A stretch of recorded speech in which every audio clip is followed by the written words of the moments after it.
धनु राशि वालों, शनि की ढैया की चपेट में पूरे 2.5 वर्ष तक तुम्हारी राशि आ गई। अब राहु और केतु का राशि परिवर्तन 18 मई सन 2025 को होने वाला है।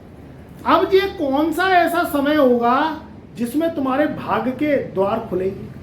धनु राशि वाले अब पूरे 2.5 वर्ष तक शनि के कहर में आ गए। जब जब शनि की 7.5 और ढैया लगती है तो व्यक्ति के जीवन में दुख, कष्ट, परेशानियां ये लेके आती है। जीवन में धीरे धीरे करके शनि तुम्हारी जड़ में घुन लगा देता है। जब राजा राम पे शनि की 7.5 लगी तो उन्हें वनवास हो गया। अब शनि की 7.5 तो आप कहेंगे कि 7.5 वर्ष की होती है, मगर राजा जो राम, भगवान श्री राम थे, उनको तो 14 वर्ष का वनवास हुआ था। तो मेरे प्रिय मित्रों, धनु राशि वालों, जैसे ही शनि की 7.5 उन पर खत्म हुई, सो ही उसके बाद शनि की महादशा लग गई और शनि की महादशा 19 वर्ष की होती है। अब बात आती है कि कृष्ण पे जब शनि की 7.5 लगी तो उनको जो है पृथ्वी पे आना पड़ा और उनको जो है लीलाएं करनी पड़ी। जब शनि की 7.5 भगवान कृष्ण पे लगी तो उन्हें लीला करनी पड़ी, धरती पे आना पड़ा और धरती पे आके भोगकाल करना पड़ा। जब कौरव पांडव में युद्ध हुआ तब क्या हुआ, कृष्ण को उपदेश देने पड़े और गीता लिखनी पड़ी। तो यहां जब रावण पे शनि की 7.5 लगी तो उसकी बुद्धि भ्रष्ट हो गई और अपनी सुंदर सुलक्षणा पत्नी को छोड़ के और सीता मैया का हरण करने निकल गया और अपना विध्वंस करवा लिया, अपना बर्बाद करवा लिया। तो कहने का तात्पर्य ये है कि जब भगवान को ही शनि ने नहीं छोड़ा तो इंसान क्या चीज है। तो यहाँ जब धनु राशि वालों पे सन 2014 से, देखो इतिहास बदलते नहीं, इतिहासों को बदला जाता है और इतिहास ही जड़ होती है। इंसान वर्तमान का तो जीवन व्यतीत करता है, मगर ध्यान रखना इतिहास से ही पूर्वज आए हैं और इतिहास से ही हम और आप आए। व्यक्ति गांव से ही आया है तब शहर में आया है। कोई हर व्यक्ति शहर का नहीं है जो आज ठाट बाट की जिंदगी जी रहा है। तो कहने का तात्पर्य ये है, इतिहास कभी बदलते नहीं है, उनको अध्ययन करना आवश्यक होता है, तभी आपका वर्तमान और भविष्य अच्छा होता है। 2014 से आपके ऊपर 17 जनवरी सन 2023 तक शनि की 7.5 लगी रही। आपके जीवन में क्या सिम्टम्स आए ये धनु राशि वाले भली प्रकार से जानते हैं। दूसरी बात, 29 मार्च सन 2025 से शनि की ढैया लग गई है जो 27 जून सन 2027 तक रहेगी। ये शनि चौथे घर में विराजमान है। अब शनि का राशि परिवर्तन हो गया है और मई सन 2025 चल रहा है। यहाँ 18 मई सन 2025 से राहु और केतु का राशि परिवर्तन होगा। राहु आपके चौथे घर से निकल के तीसरे घर में आ जाएंगे और केतु आपके 10वें घर से निकल के भाग्य स्थान में आ जाएंगे। तो भाग्य का केतु, तीसरे का राहु और चौथे का शनि, ये क्या कह रहे हैं, ये आपको क्या संकेत दे रहे हैं कि आपको क्या सावधानी बरतनी है और क्या जीवन में आपको सावधानी बरत के काम करने हैं। देखिए, शनि तो शनि है, छोड़ता किसी को नहीं है, ना तो राजा का छोड़ है ना रंग को छोड़ है। शनि की 7.5 आती है, ढैया आती है तो कष्ट, दुख, परेशानी और संघर्ष को लेके आती है।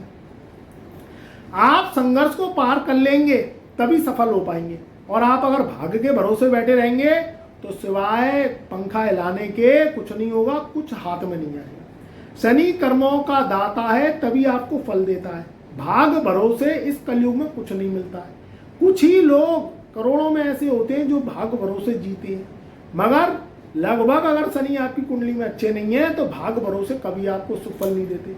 दूसरी बात, चौथे घर में जब चौथे घर में शनि आता है तो मन की चिंता को बढ़ाता है, मन में अवसाद पैदा करता है, मन में नेगेटिविटी पैदा करता है। काम आपके बनेंगे नहीं तो मन में चिंता होगी। धन आपके पास रुक रुक के आएगा तो मन में चिंता होगी। धन की आवक होती रहे तो आपकी जिंदगी चलती रहे। प्रॉपर्टी में पैसा आपके फंस जाएगा, ना प्रॉपर्टी आप बेच पा रहे, ना कोई ग्राहक लग पा रहा, ना प्रॉपर्टी आप खरीद पा रहे। कोई आपने वाहन खरीद लिया, ओवर प्राइस पे खरीद लिया। ध्यान रखना, ये आगे आने वाले 2.5 साल में, अभी तो आपके जीवन में ऐसा कोई टेंशन नहीं होगा, मगर आपको आगे आने वाले 2.5 साल में ये सोच समझ के काम करने हैं। तो आपने कोई वाहन खरीद लिया, सेकेंड हैंड वाहन खरीद लिया तो सरदर्दी बन गया, वो बार बार खराब हो रहा है। फर्स्ट हैंड वाहन अगर आप पड़ोसी को देख के, रिश्तेदार को देख के खरीद लाए तो आप EMI चुकाने में बड़ी दिक्कत हो रही है। कोई लोन ले लिया तो लोन नहीं पट पा रहा। ये सब क्या है, शनि के सिम्टम्स आते हैं। राहु तीसरे घर में बाहुबली बनाता है, ताकत देता है, मगर ध्यान रखना वो ताकत का प्रयोग आपके संघर्ष से ही होगा। राहु भी संघर्ष करवाता है शनि की तरह, शनि बनाम राहु और राहु बनाम शनि। तो ध्यान रखना, आपको तभी सफलता मिलेगी जब कर्म करोगे। जुआ सट्टा लॉटरी खेलोगे तो नुकसान होगा। अनायास प्रॉपर्टी में अगर पैसा फंस गया है, प्रॉपर्टी विवाद चल रहा है, मुकदमे चल रहे हैं, तो उसमें समस्या और बढ़ जाएगी। तो आपको समय समय पे कुंडली का जो है विश्लेषण कराना है और आपको कुंडली पे वर्क करना है, तभी आपके जीवन में शनि की शांति होगी, ग्रहों का भोग लगेगा। हम नहीं कह रहे आप कुंडली विश्लेषण कराओ, मगर आपके जीवन में अगर लगातार समस्याएं बनती चली आ रही हैं और आपके जीवन में कोई निदान नहीं मिल रहा और आपके ऊपर शनि की ढैया के साथ साथ राहु की महादशा चल रही है, केतु मंगल की महादशा चल रही है, या कुंडली में पितृ दोष है, मंगल बद्ध है, काल सर्प दोष है, कुंडली में भयंकर ऋण लग रहा है, तो आपके काम बनेंगे ही नहीं। आप बूता लगा लगा के रह जाओ और आप करने जाओगे कुछ और होगा कुछ, तो फिर क्या होगा, आपका नुकसान ही नुकसान है। आप बड़े बड़े काम करना चाहते हैं, विदेश जाना चाहते हैं, बड़े बड़े लोनों को कहते हैं कि खत्म हो जाए, अब यूं ही नहीं हो जाते। इसके लिए आपको ग्रहों से पूछना पड़ेगा, ग्रह जब करने देंगे तभी तो आप करेंगे। मंसूबे आप योजनाएं लंबी लंबी बना लें, कारगर एक भी साबित नहीं होगी। वो योजनाएं, वो प्लानिंग आपकी धरी की धरी रह जाती है, क्योंकि ग्रह करने ही नहीं देते। शनि की ढैया लग रही है, आप सोच रहे हैं कोई नई फैक्ट्री लगा लें, कोई नया शनि का राहु का काम कर लें, कोई जूते का काम कर लें, कोई चमड़े का काम कर लें, कोई लोहा इस्पात किसी कारखाना लगा लें, तो आपको उसमें लॉसेस चले जाएंगे। आप लाखों करोड़ों से काम करना चाहते हैं मगर कुंडली पे काम नहीं करना चाहते, तो कुंडली तो जड़ है आपकी, उसी पे काम नहीं करेंगे तो फल मिलेंगे ही नहीं आपको, आप फिर नुकसान में चले जाएंगे, आपके ऊपर कर्ज हो जाएगा।